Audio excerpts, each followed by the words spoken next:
What up, YouTube? I have talked about fights. It's been about 2 weeks, but as you guys all know, I've been out. But I'm finally back, and I got to see this weekend's fights, and mainly I want to talk about two of them.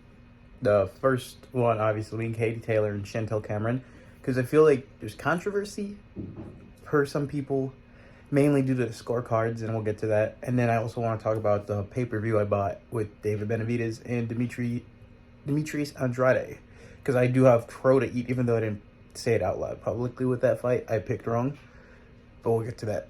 So we'll start with Katie Taylor and Chantel. I think that's the story of the fight. Well, first off, the DAZN commentators like sucking a little bit too hard. They're on Katie the whole time. Round one was an interesting round because I think Katie was winning it until Chantel dropped her, but they didn't count it as being a KD, so technically you don't score it a knockdown, right? But if you look at the replay, and I looked at the replay a lot on the reels and a lot on the actual broadcast, since DAZN you can hit 30 seconds back on the app. A part of it looks like Chantel's standing on Katie's foot, and then she hits the jab, and then kind of effective too, like the punch plus the foot placement screws Katie and goes down. So a different ref would have counted it as a knockdown. To me, it doesn't look like a knockdown if you have the ability to replay it 100 times. But in the moment, I can see why people thought it was a knockdown. So let's just say that, in my personal opinion, it's okay, but I think I'm going to get a lot of flack for saying that's all right not to be called a knockdown because I saw the replay 100 times, but the refs don't get that. So maybe instant replay should be something they invest in Ireland. Well, outside of that, round one, honestly, round one was a Katie Taylor round until that happened, so I gave that to Chantel.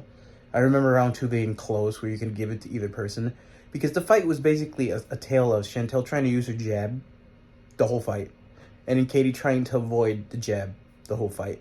And the main key difference between the first and the second fight was that in the first fight, the jab for Chantel was basically all she needed to win. It was what gave her the ability to push Katie back. Well, not even, because Katie kind of walked back and tried to outbox her in the first fight. And then Chantel's jab was just constantly eating and pestering her 24/7, ranking up points. Here, the difference is that Katie decided to neutralize the jab by using head movement and moving inwards and trying to counter jab with her left hook, which worked in spurts.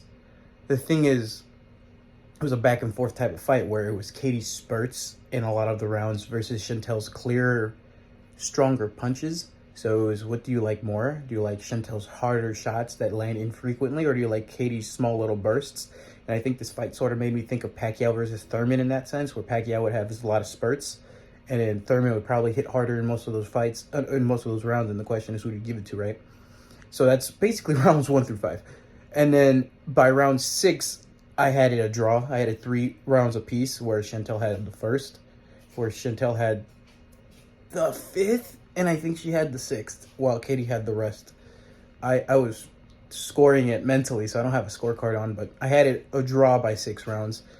And it was more of the same, where actually the difference in the other half is that you could clearly see Katie losing steam in a lot of the later rounds, in the case where at certain points in round 7, 8, and 9, Katie was just trying to hold, which I think is fine. It's legal if the ref lets it happen. It's in Ireland. It should be expected. People get salty about it, but she held a lot, and she tried roughing it in the inside, but you can clearly tell Chantel was the bigger and stronger woman, because she is. And so those moments in the fight were clearly Chantel moments. But then I think the magical part about it all is that near the end of the fight, Katie sort of turned it up with the flurries. And in the moment where she seemed like it was going to leave her, something special happened, in the case that she got a second wind and was able to go back to what she was doing well, which was the flurries and encountering the jab with the flurries, or the in and out and the back and forth. I feel like Chantel banged too hard on the jab and never really adjusted from there, not even footwork wise. That said, going into the 10th round, I felt like it was close. There was some rounds that were just too close to call for me, like the 8th, 9th, and the 10th. They were all swing rounds. Personally, I had it a draw, so I had the 95-95 like the official judge had. Here's the thing. If you count that first one as a knockdown, I would have had it for Chantel by a point, because I had it a draw. But we also have to think about this is a hometown fight. They all want Katie to win, and everything's against Chantel. So, is it fair? No, but it is boxing, and what do you expect?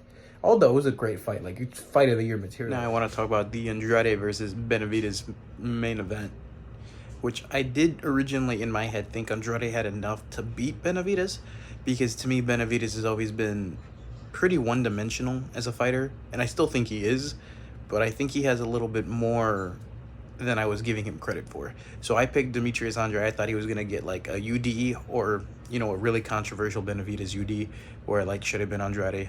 That was my original pick. So I'm eating crow.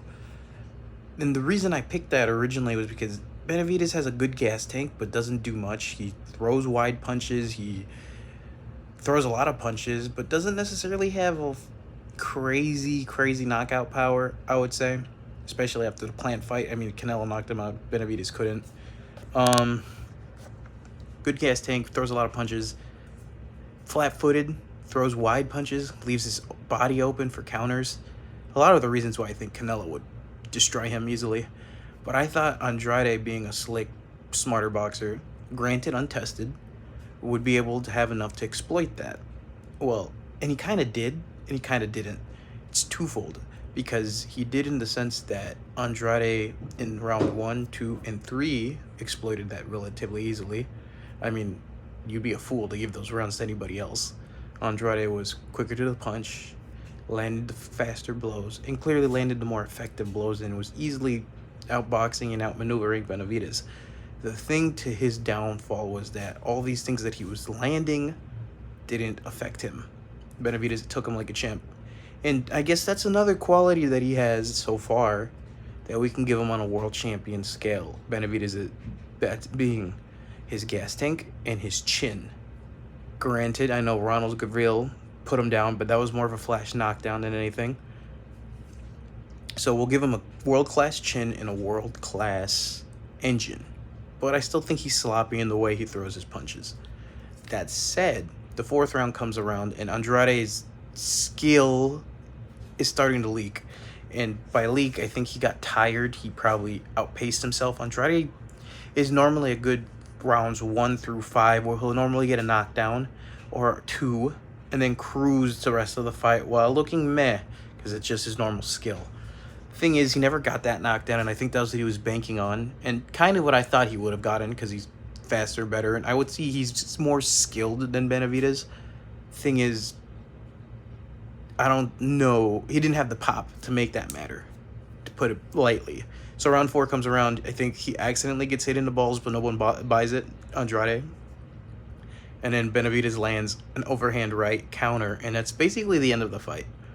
In the sense that Andrade kind of just turns it off. Like, there's nothing back. There's no instinct to fight. Well, there was an instinct to fight back, but since his punches didn't do jack shit, Benavidez just smelled blood and just went for it. So that was the last couple rounds, and he gets the knockout. So it is impressive to me in the case that Benavidez knocked out somebody I didn't think he would be able to do.